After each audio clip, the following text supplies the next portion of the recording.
Bien, on va commencer cette séance de synthèse, puisqu'après, les réjouissances nous attendent.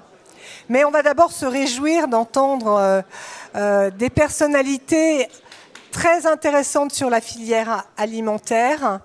Et je voulais faire remarquer au démarrage de cette dernière séance que, encore une fois, on a essayé, comme auparavant dans les controverses, de réunir tous les échelons de la filière. Alors, on n'a pas l'agriculture, mais l'agriculture a été très très présente dans toutes les controverses auparavant. Mais on a à la fois la transformation alimentaire, la vente de produits alimentaires, les marchés de Rungis, et également la distribution avec Carrefour et Métro.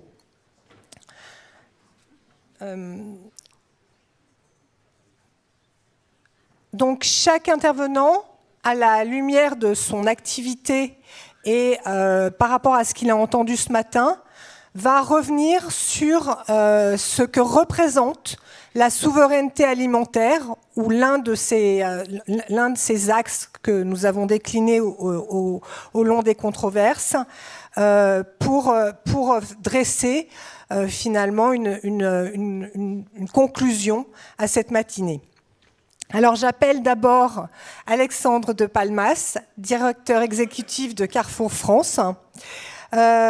Monsieur de Palmas, pourquoi la souveraineté alimentaire est-elle un thème cher à Carrefour, depuis longtemps peut-être, d'ailleurs, vous pourrez peut-être nous dire pourquoi, et que garantit finalement tout le plan que vous avez mis en place, Act for Food, par rapport à cette souveraineté ? Bon, on l'a évoqué tout au long de la matinée, la souveraineté alimentaire est un sujet absolument central, d'abord pour nos clients, pour les consommateurs qui y sont très attachés, et donc dans la relation qu'on peut avoir avec l'amont agricole et l'industrie agroalimentaire. Le problème qui est face à nous, mais ça a été très bien dit ce matin par différents intervenants, c'est qu'on a ce que pour nous est un amont agricole, on a un amont agricole qui est percuté par des chocs très différents, que ce soit des chocs environnementaux, des chocs sanitaires, des chocs sur les modèles sociaux, un choc qui nous est très cher chez Carrefour parce que c'est une vraie préoccupation qu'on a, qui est le renouvellement des générations au niveau des agriculteurs, qu'il faut absolument aider et favoriser. À ce choc-là s'ajoute le choc de l'exigence du client. On a une demande du client qui s'est transformée au cours des dernières années, plus de produits bio, ou locaux, ou sans sulfite, sans nitrite, selon la nature du produit agricole dont on parle. Bon. Et donc, c'est de manière très prosaïque, la totalité de ces chocs peuvent se résumer de manière très simple, c'est en gros plus de coûts, si je suis très direct. Et donc la question, c'est comment ce plus de coûts, pour toutes ces bonnes raisons, arrive à être compatible avec une agriculture qui doit rester, ça a été dit, rentable et compétitive pour assumer et assurer une souveraineté alimentaire. Parce qu'il n'y a pas de souveraineté alimentaire sans agriculture compétitive. À partir de là, il y a plusieurs options. Il y a une option, je pense qu'il y a deux options faciles, qui consiste à dire finalement on n'a qu'à fermer nos frontières et puis il n'y aura plus que des produits français, peut-être qu'on mourra de faim, mais français. C'est une solution qui n'existe pas, qui ne marche pas, et d'ailleurs qui ne marche pas parce qu'on a la chance d'avoir une agriculture exportatrice. C'est une chance pour la France et c'est une chance pour nos agriculteurs. Il ne faut surtout pas se fermer. C'est une très mauvaise idée, ça n'aboutira strictement à rien.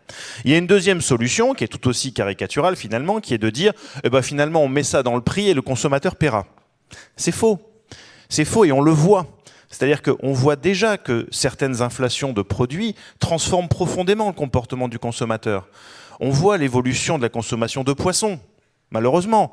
L'évolution de la consommation de viande bovine, malheureusement. Et à l'inverse, on voit comment la viande blanche, les œufs, profitent de cette protéine très accessible. Donc on ne peut pas juste dire je le mets dans le prix et advienne que pourra, parce qu'on est en train de tous scier la branche sur laquelle on est assise. Donc finalement, il y a une voie intermédiaire. Alors, comme toutes les voies intermédiaires, elle est moins facile à expliquer en une phrase, mais qui, pour Carrefour, fondamentalement, est celle de la contractualisation. C'est pas quelque chose de nouveau, ça fait 50 ans qu'on fait ça, mais je crois fondamentalement à ça. C'est-à-dire que c'est une agriculture qui doit être compétitive, qui doit faire face à ses challenges, à ses défis, et en même temps trouver le juste équilibre avec un prix qui reste acceptable pour le consommateur final. Et donc, en amont, dans notre relation avec le monde agricole, c'est la contractualisation, parce que la contractualisation, ça veut dire donner une vision pluriannuelle à l'agriculteur, de lui dire sur 3 ans, c'est lui garantir des volumes et c'est lui garantir un prix.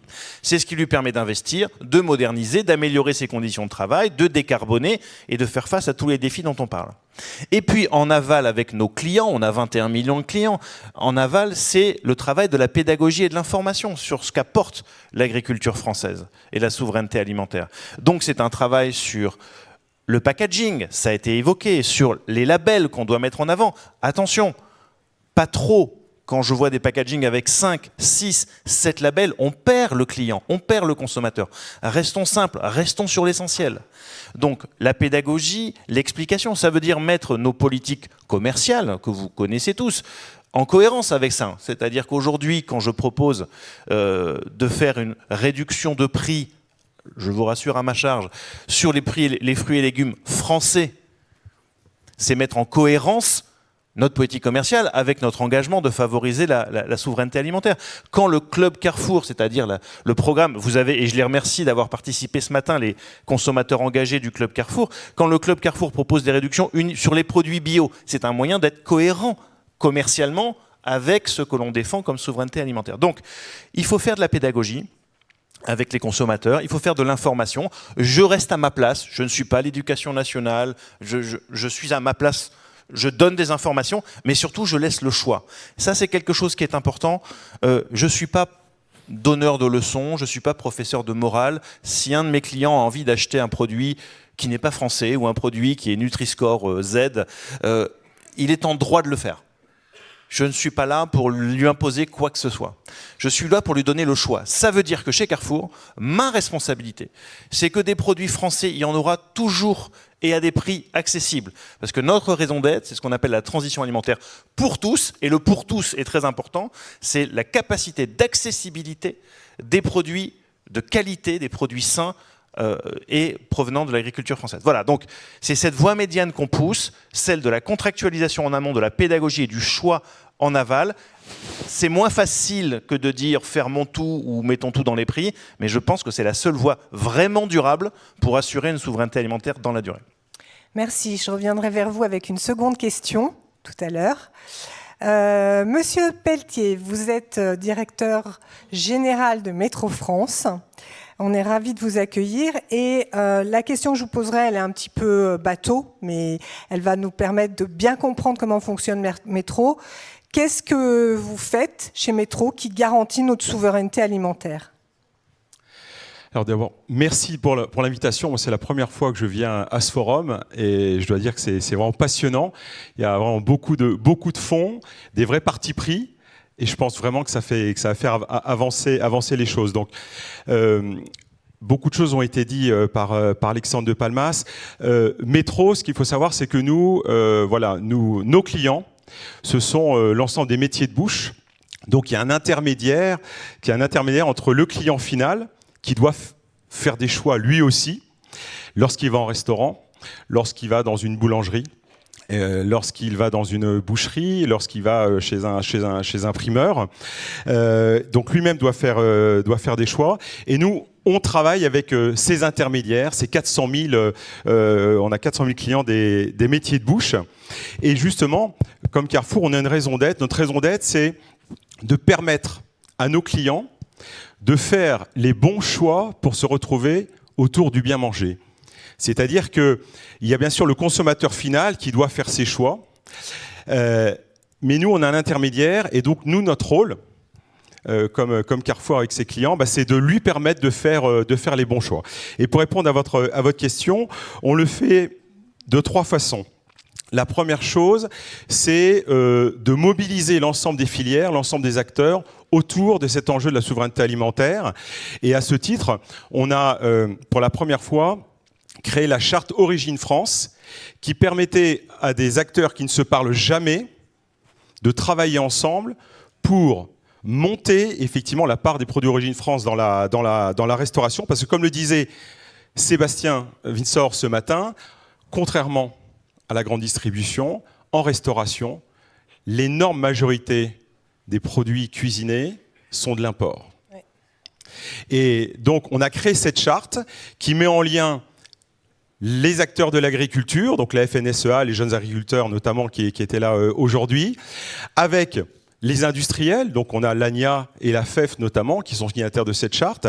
On a aussi les syndicats de la restauration, l'UMIH et le JHR, de façon à ce qu'ensemble, on monte cette part d'origine France. Et quand 70 à 80% des produits cuisinés dans la restauration française, notamment la viande, sont de l'importation, chez Métro, c'est l'inverse. C'est 70% des produits que nous vendons sont d'origine France.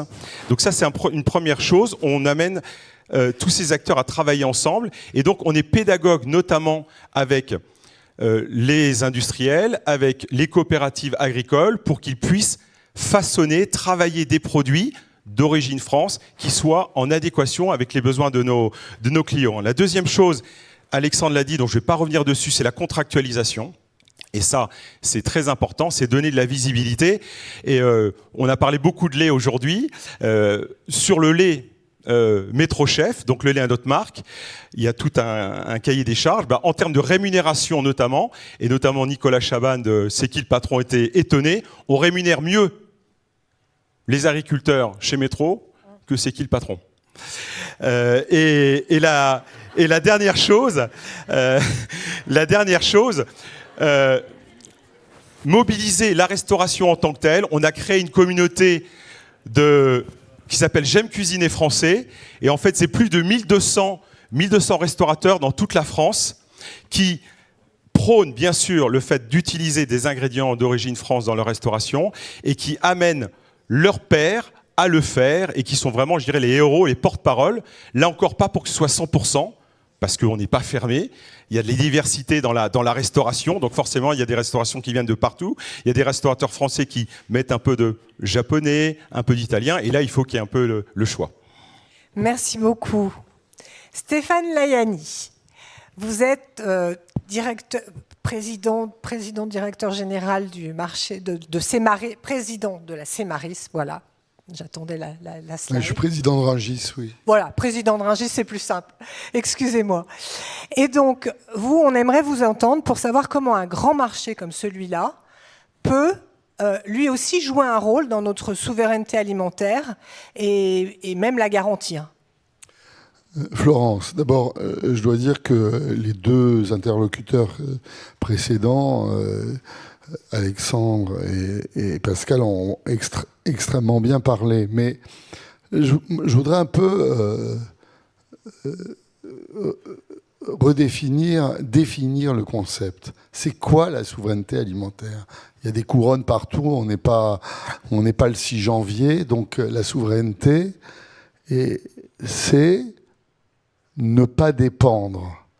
Pourquoi on a développé ce concept ? Et moi qui gère le seul service public alimentaire du pays, Rungis, c'est le seul service public alimentaire du pays, je peux, d'où je suis, vous le dire.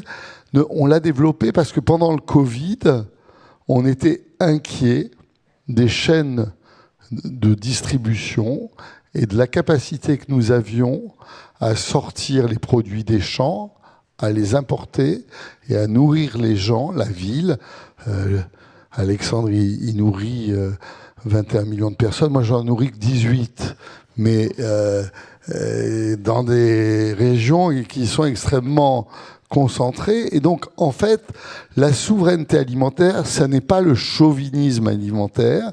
C'est une erreur de dire ça, parce que chacun veut se placer du point de vue d'où il est.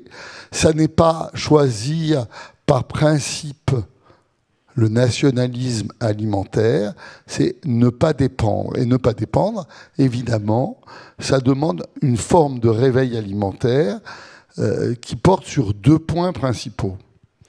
La première, c'est que on ne pourra pas avoir de souveraineté alimentaire dans ce pays si l'agriculture française ne produit pas suffisamment. Ça, c'est un truc de base, c'est que il faut produire beaucoup plus, de façon plus rentable, de façon efficace, certainement de façon durable et qualitative, mais clairement, ce qu'on constate du fait de la démographie agricole, je vous rappelle que dans les années 70, il y avait 400 000 agriculteurs en France. Il y en a, ça diminue chaque année. Et ensuite, par le caractère extrêmement spécialisé de notre agriculture, eh bien, évidemment, nous avons des filières qui sont très exportatrices, et tant mieux, mais elles ne nourrissent pas les Français au jour le jour. Et donc, du point de vue de l'éducation, de l'apprentissage, ça pose un problème. Et donc, dans les secteurs qui sont les miens, qui sont de l'agriculture qui se mange, parce que souvent on parle avec des agriculteurs qui représentent des fédérations, qui font une agriculture qui se transforme. C'est déjà pas mal, mais c'est pas exactement la même chose. L'agriculture qui se mange, c'est-à-dire les fruits et légumes, les produits laitiers, la viande, eh bien, en fait, on est dans une situation de compétitivité qui est compliquée. Et la compétitivité, c'est très important parce que le consommateur, la première chose qu'il regarde, c'est le prix.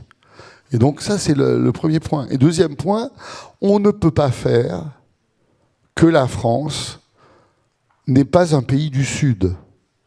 Et donc, en hiver, quoi qu'il arrive, qu'il pleuve, qu'il vente, qu'il neige, eh bien, nous avons besoin d'importer. Sinon, on ne mange que des racines. Mais c'est très bien, hein, les pommes de terre, les carottes, la betterave, le topinambour, mais je pense qu'il faut aussi avoir un discours scientifique sur le sujet, qui ne soit pas un discours politisé. Et le discours, quand on parle de souveraineté alimentaire, c'est un concept à la nosologie floue qui amène en réalité des réflexions politiques alors qu'elles ne devraient pas être là. Et donc, moi, quand je regarde les fruits et légumes, c'est très simple. 400 000 tonnes de cerises il y a 20 ans. Aujourd'hui, on n'en produit plus que 200 000. Et les Parisiens et les Franciliens, ils veulent continuer à manger des cerises. Et c'est vrai dans toutes les filières de fruits et légumes. Il faut avoir conscience que ce décrochage existe partout. L'arboriculture est très compliquée, le maraîchage est très compliqué pour des raisons de charge sociale. Et donc, tout ça, c'est la réalité. Et comme le disait merveilleusement Alexandre, un agriculteur qui réussit, c'est un agriculteur qui exporte. Alors, vous allez dire, vous m'avez pas dit ce que fait Rungis. Rungis, et ça a beaucoup d'importance dans ce sujet-là aussi. Rungis, c'est l'offre la plus française qui existe en France. Pourquoi ? Et sans contractualisation. Parce qu'on a 400 agriculteurs en permanence sur le marché. On a une centaine d'agriculteurs qui viennent sur le carreau des producteurs. Et pour le reste, nous avons, en direct ou avec des faux-nés, toutes les grandes coopératives agricoles françaises.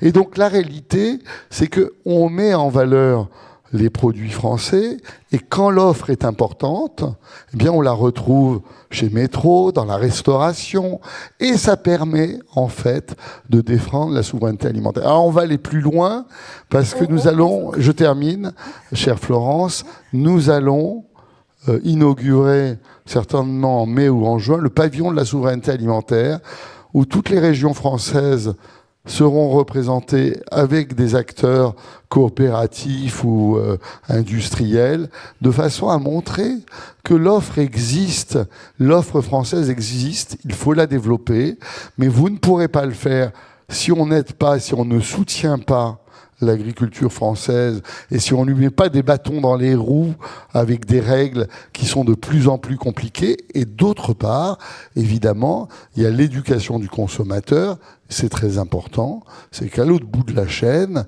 évidemment, il faut expliquer à nos amis consommateurs que peut-être que c'est pas utile de manger des cerises en hiver. Merci beaucoup.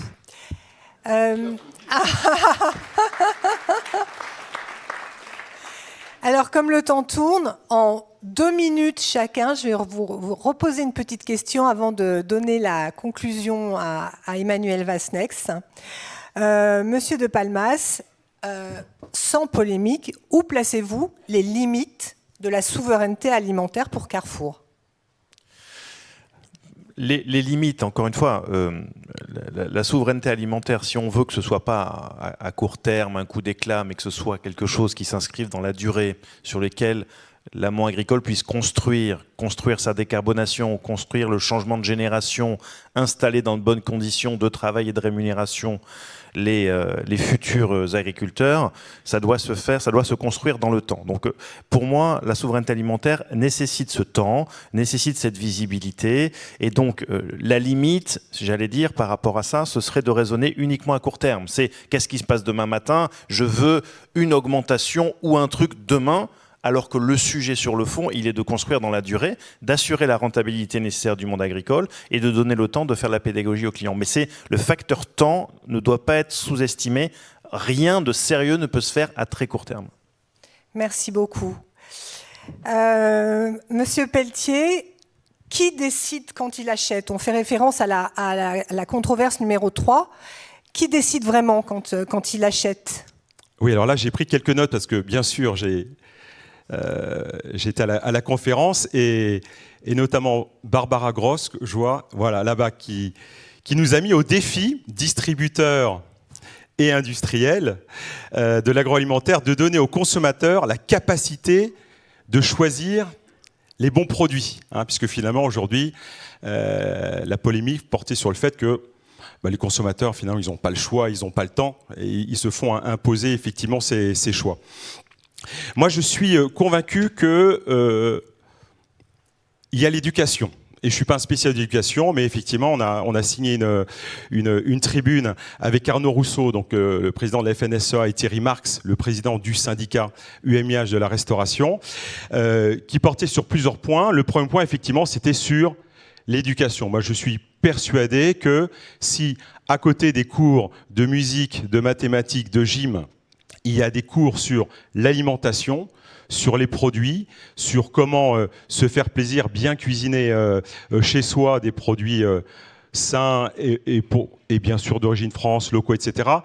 Il faut prendre les choses depuis le départ. C'est un énorme chantier, mais c'est évident que l'éducation, et comme ce sera un programme d'éducation nationale, là, il n'y aura pas d'histoire de classe supérieure ou pas supérieure. À un moment donné, l'éducation nationale doit aussi prendre en charge cet élément. Et c'est un point que Ludovic Massacré, qui est le nouveau président d'Agri Demain, soulevait, et je suis totalement en phase avec lui.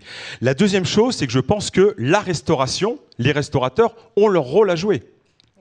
C'est-à-dire que si on va en restauration, quelle que soit la forme de restauration, là c'est pareil, il ne faut pas faire de la ségrégation, il n'y a pas que des étoilés, quelle que soit la restauration, si les restaurateurs cuisinent des bons produits, majoritairement français, quand ils le peuvent, des produits locaux, mais il faut juste savoir qu'avec des produits locaux région par région, on ne fait pas toutes les recettes. Il faut à peu près 600 produits en moyenne dans un restaurant pour cuisiner. Mais si effectivement les restaurateurs, en plus de faire de la bonne cuisine, de bien accueillir les convives, mettent en avant justement comment ils font de la pédagogie sur la cuisine, le bien manger, je suis persuadé que en parallèle de ce que pourrait faire l'éducation nationale, ça va faire avancer les choses dans le bon sens. Et pour ça, à la fois, il faut qu'ils prennent les choses en main, et il y a aussi les législations qui avancent. C'était aussi dans les polémiques ce matin, de plus en plus, parce qu'on doit passer à un moment donné par le légal, la loi. On sait qu'on est tous, on dit qu'il y a trop de lois, mais à un moment donné, notamment là en janvier, il va y avoir une obligation pour les restaurateurs d'indiquer l'origine de la viande qu'ils cuisinent.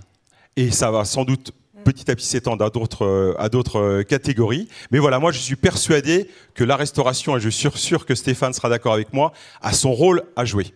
Merci beaucoup. Stéphane, en 2 minutes,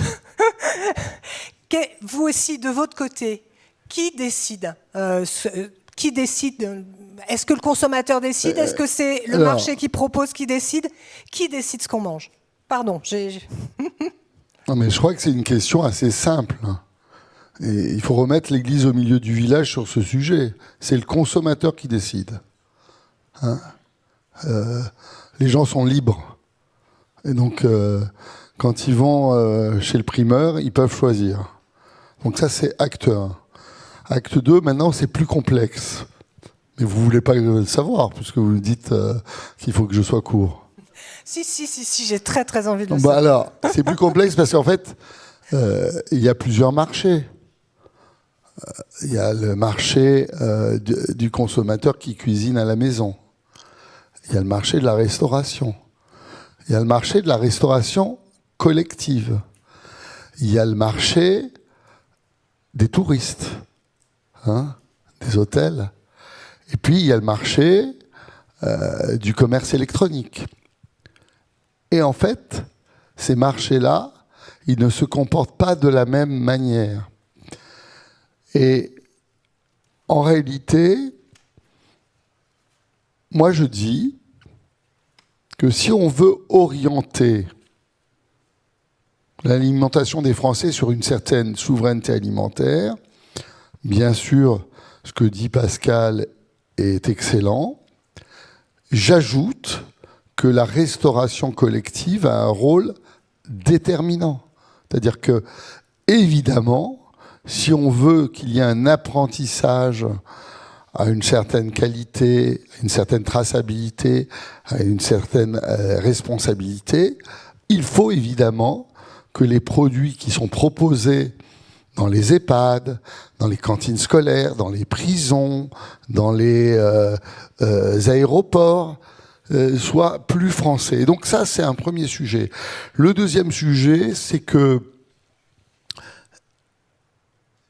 référence gardée à nos amis de l'ANIA, qui sont présents par l'intermédiaire de Maxime Costille, il est évident que l'industrie agroalimentaire a un rôle à jouer parce que, en fait, elle peut aller dans le bon ou le mauvais sens. Le bon sens, parce qu'elle nous conditionne, elle a des stratégies mercatiques, elle fait de la publicité. Le bon sens pourrait consister, et elle le fait souvent, à promouvoir une alimentation de qualité transformée qu'on retrouve dans la grande distribution. Moi, je vends que des produits frais, donc c'est assez simple. Mais pour Alexandre, c'est plus compliqué. Il y a beaucoup d'alimentation préparée, surgelée, etc. Et donc là, l'ANIA, les industries agroalimentaires, ont un rôle à jouer très très important en orientant leurs produits vers plus de naturalité et de qualité sanitaire. Alors, j'ajoute, parce que c'est très important, qu'on a essayé, ces dernières années, avec un médecin bien intentionné, comme tous les médecins, de créer le Nutri-Score. Le Nutri-Score, c'est un outil aveugle, parce que ce qui compte, je ne vais pas rentrer dans les détails, mais c'est l'équilibre du repas.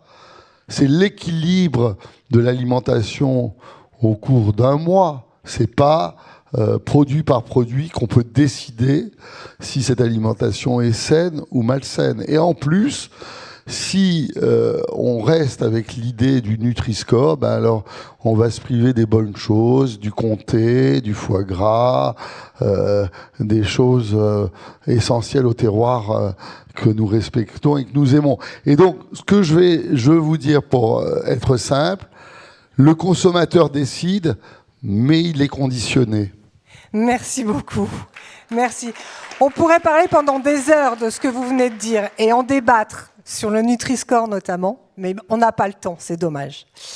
La parole est maintenant à Emmanuel Vasnex, qui est président de l'Open Agri-Food depuis 12 ans et qui va nous raconter comment il a vécu son forum et ce qu'il attend de cette rencontre. Pas 12 ans, parce que Xavier avait fait quelques années. Donc, écoutez, bon, déjà, merci à tous, merci aux intervenants et merci un petit peu aux propos. Je voudrais faire un petit préambule parce que je trouve qu'il y a un maillon dont on a moins bien parlé, sauf Stéphane qui vient d'en parler un petit peu, c'est l'industrie agroalimentaire. Et je pense que l'industrie agroalimentaire, dans la souveraineté alimentaire, porte une lourde responsabilité et sera effectivement aussi extrêmement importante. Pourquoi ? Parce que s'il n'y a plus de producteurs, il n'y a plus de besoin d'industrie. S'il n'y a pas d'industrie, il n'y a plus de producteurs. Et s'il n'y a plus de sur les territoires, il n'y a plus également de personnes, puisque c'est ça qui est engagé. Il n'y aura plus non plus besoin de magasins. Donc je pense qu'on a un vrai rôle et je pense que ce risque, il est très important. L'industrie agroalimentaire ne fait que transformer des produits agricoles qui ont deux caractéristiques. La première, c'est d'être rapidement dégradable, et la deuxième, c'est d'être saisonnier. C'est pas le cas de tous les produits, c'est pas le cas du lait par exemple, mais c'est le cas quand même d'un certain nombre de productions. Et donc on a un besoin aussi que dans cette problématique de la souveraineté alimentaire, l'ensemble des maillons de la chaîne soit bien pris en compte, et je suis extrêmement inquiet sur le sous-investissement industriel actuellement dans les outils de production en France, et des industriels de renom disent que de toute façon tout ce qui est au sud de la Loire n'intéresse plus, entre autres sur l'élevage, n'intéresse plus personne, etc. par rapport à ce qui peut être. Donc je pense que ce débat, et je ne vais pas revenir parce que les débats ont été riches et les conclusions qui ont été faites là sont extrêmement puissantes. Je pense que c'est un débat qui est un débat collectif et qui, comme j'ai pu le dire à certains ministres, ne se réglera pas par des lois ou des députés. Oui, le politique a son rôle, mais je pense que plus on se passera du politique, mieux on s'en sortira. Et ça veut dire qu'il faut qu'on travaille ensemble, qu'on soit plus dans le collectif et le collaboratif pour effectivement tracer des lois avec une profonde responsabilité qui est la nôtre. Je pense que cette responsabilité est de produire effectivement dans des conditions agroécologiques qui soient dignes de ce nom, c'est de produire dans des entreprises qui respectent effectivement les lois et toutes les formes de loi, etc., et qui essayent de chasser en fait tous ces produits qu'on appelle ultra transformés. Un exemple récent, je lisais récemment sur un yaourt brassé. Moi, j'ai fait du yaourt dans ma jeunesse. En fait, on faisait fermenter un lait, puis ensuite on le conditionnait. Maintenant, on met tout un tas de produits à l'intérieur parce qu'on ne veut pas qu'il y ait un petit peu de sérum au-dessus, on ne veut pas qu'il y ait le produit soit d'une onctuosité parfaite, du haut au bas, etc. Est-ce qu'on a vraiment besoin de tout ça ? Et on a donc ces réflexions à porter ensemble. Et puis on a aussi, je pense, une réflexion collective de l'avenir de nos filières et de nos alimentations. Ça a été cité, la contractualisation, les accords tripartites, ce qu'on a pu faire, sont une vraie voie pour travailler effectivement sur une alimentation et sur des filières qui soient durables, faire rentrer les gens dans un esprit, et nous on l'a beaucoup fait, que j'appelle le tunnel en fait finalement, qui va amortir à la baisse, parce que quand on a des prix de lait, et malheureusement ça risque de nous arriver dans les semaines à venir, qui vont baisser de 20 à 30%, on baisse de 20 à 30% la rémunération du producteur, parce qu'en fait finalement on prend sur sa marge nette, parce que derrière le reste, c'est ce qui sert à couvrir l'ensemble des frais. Et on ne peut pas dire aujourd'hui à quiconque on baisserait aujourd'hui de 20 à 30% sa rémunération. Oui, ça pose des problèmes parce qu'on a des engagements, on a un certain nombre de chemins. Et puis de l'autre côté, il faut amortir également, il faut protéger à la hausse.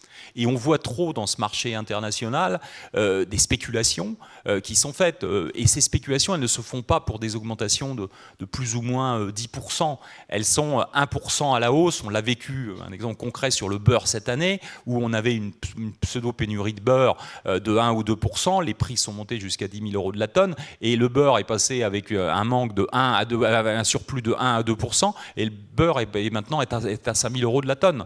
Donc on voit qu'aujourd'hui, c'est pas possible de continuer à gérer ça.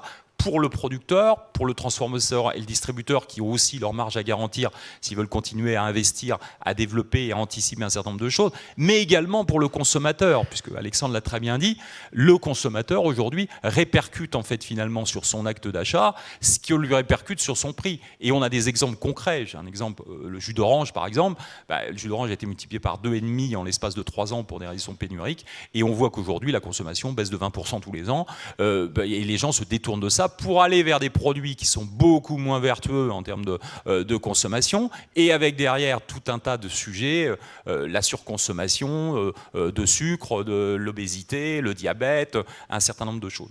Donc aujourd'hui, je pense que cette réflexion, on doit l'amener collectivement avec une vraie prise de responsabilité de ce qui peut se passer sur l'ensemble, et je crois que l'open est là. Alors derrière, quelques petits mots de synthèse dans tout ce qui a été dit. Bien sûr, la valorisation de la production locale, mais on l'a vu, tu disais hier, Maxime, que les magasins de proximité qui étaient 24 il y a 3 ans sont maintenant plus que 9, et encore, il y en a qui vont finir au tribunal de commerce. Donc on voit bien que le local, en fait, la solution, c'est un patchwork de solutions. C'est-à-dire qu'il faut qu'on adapte en permanence notre production, et les producteurs doivent le faire. Les producteurs ont aussi ce rôle, c'est que je pense que certains, alors Rémi il fait 10 cultures sur son exploitation, mais un certain nombre de producteurs aujourd'hui n'adaptent pas assez, ne diversifient pas assez leur production, et donc derrière ils sont à risque, parce que quand on fait que des patates et que les patates se cassent la figure, et ben ça se casse la figure. Par contre, quand on a d'autres productions qui peuvent amortir, on peut très bien effectivement le faire et passer en fait tous ces caps tels qu'ils sont là. Donc on a un vrai rôle, je pense, à ce niveau-là de travailler. Et puis dernier point pour conclure, c'est qu'il faut que le consommateur il nous aide. Il nous aide à être cohérent. C'est-à-dire qu'on ne peut pas, dans des débats comme on a là, avec peut-être un public un peu plus averti, défendre une alimentation saine, durable, bonne pour la santé, avec des producteurs qui doivent effectivement vivre correctement de leur métier, etc. Et puis dans son acte d'achat, et bien derrière dire, mais finalement, entre le prix qu'il y a là et le prix qu'il y a là, il y a quand même 1 centime de moins là, donc je vais aller là. Sans compter que peut-être que rien que le trajet en voiture amortit déjà le centime. Je disais hier que j'avais été dans un magasin à proximité d'ici qui a défendu pendant longtemps la promotion de production et d'accords tripartites, etc. Vous y allez, il y a aujourd'hui 90% de produits étrangers. Il reste à peu près que le lait qui sont des produits français dans le linéaire. On ne peut pas continuer. Et si on ne sanctionne pas effectivement par l'acte d'achat ça, et ben on ne s'en sortira pas, on aura toujours ces velléités, on aura tout ça. Donc la contractualisation est une solution, l'investissement, la recherche, tout le travail qu'on doit mener sur les nouvelles techniques que l'on a, mais quand on a de l'argent, on peut mettre des moyens dans ces choses-là. Quand on n'en a pas, ben on essaye effectivement de passer les caps. Et ensuite, une vraie responsabilité du consommateur, ça passe par l'éducation. J'ai entendu l'éducation alimentaire, j'ai entendu l'éducation au goût. Et je pense que là, il y a des vrais leviers qui font changer les choses positivement. Et l'Open est très engagé effectivement sur ces axes-là avec ses partenaires, dont fait partie Carrefour aussi sur l'éducation à l'alimentation. On est en chemin, on transforme.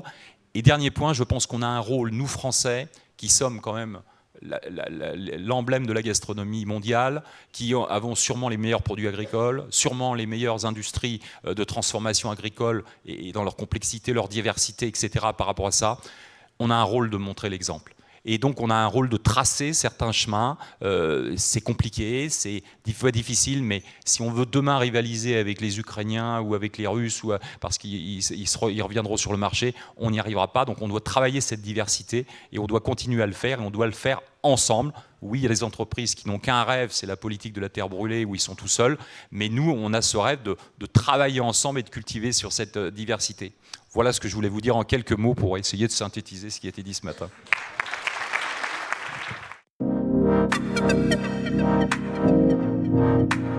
you.